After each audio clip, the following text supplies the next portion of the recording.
sind am nächsten Tag, solange es innerhalb eines Mitgliedslandes ist, im Briefkasten, nach 2 Tagen, wenn es grenzüberschreitende Post ist. Das ist deutlich besser geworden als früher. Also ich erinnere mich noch als kleiner Junge, wenn ich in Italien Urlaub gemacht habe, da war ich schneller zu Hause als meine Postkarte an die Tante. Und das ist Hab alles, ich auch noch älter. ja, das hat sich deutlich verbessert. Und die Postdienste in den einzelnen Mitgliedstaaten haben eine enorme Entwicklung, technologisch auch, durchgemacht in den letzten Jahren, um für diesen Wettbewerb vorbereitet zu sein. Also es ist schon gut, dass wir sie ein bisschen... Also es hat gut getan, dass wir seit 1997 eine einheitliche europäische Regelung haben. Ja. Und da hat sich auch viel zum Nutzen der Bürgerinnen und Bürger entwickelt. Wir haben jetzt auf der anderen Seite natürlich die Frage zu entscheiden, öffnen wir komplett? Wann öffnen wir komplett? Und was hat das für Konsequenzen? Und ich habe da großes Verständnis für die Sorgen, die formuliert werden. Europa ist groß. Europa besteht im Wesentlichen aus ländlichen Regionen. Das Gros der Menschen in Europa wohnt auf dem Land, nicht in den großen Städten.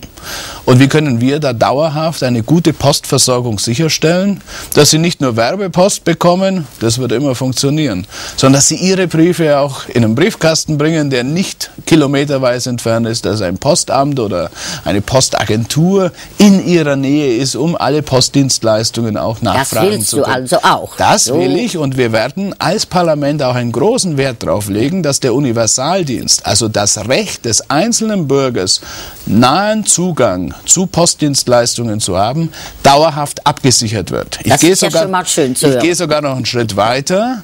Wir sagen, jedenfalls in meinem Vorschlag, und das findet mittlerweile große Zustimmung, nachdem wir jetzt die erste Diskussionsrunde auch im zuständigen Ausschuss hatten, dass wir insbesondere die Privatkunden schützen müssen. Ja. Wir müssen nicht die großen Massenversender schützen. Das regelt der Markt. Wir müssen unsere Menschen hier einen besonderen Schutz geben. Und ein zweites will ich auch dazu sagen. Wir haben ja, liebe Astrid, im Zusammenhang mit der Dienstleistungsrichtlinie auch darüber diskutiert, wie können wir soziale Standards absichern, auch in einem etwas liberalisierten Wirtschaftsumfeld. Und ich glaube, die Erfahrungen, die wir da gemacht haben, die sollten wir auch bei der Post zur Anwendung bringen, weil ich verstehe die Gewerkschaften. Ich erlebe das selber in meinem Land. Du erlebst es bei dir in Luxemburg, wie man feststellt, wie hier von den Wettbewerbern Jobs geschaffen werden, die bei weitem nicht den Sozialstandard, nicht das Gehaltsgefüge haben, wie die traditionellen Postdienstleister. Unsere Briefträger sind Staatsbeamte.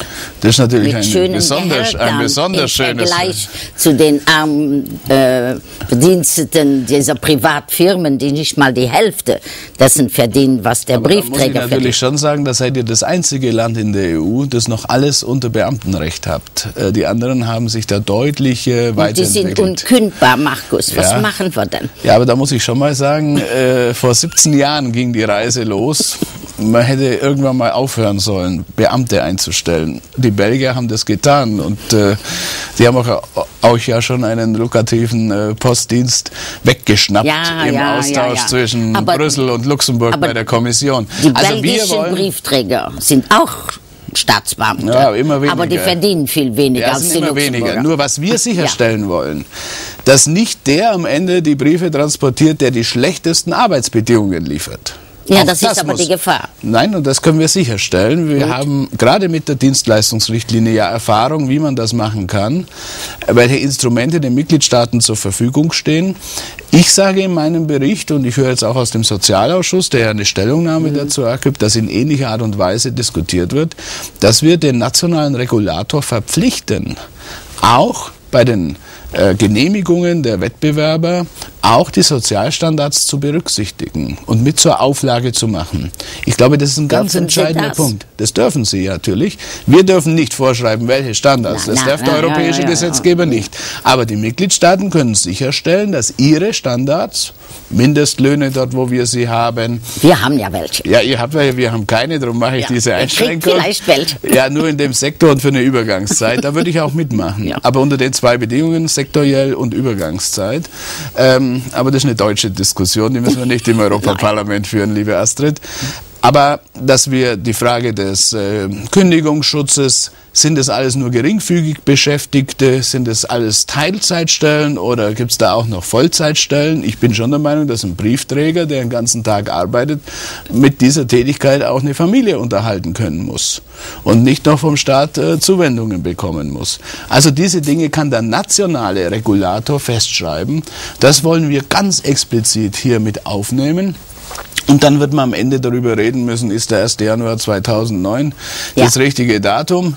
Ich bin der Meinung, jeder wusste, dass das Datum kommt. Jeder hatte die Chance, sich vorzubereiten. Ich will das Datum halten. Ich höre andere, die wollen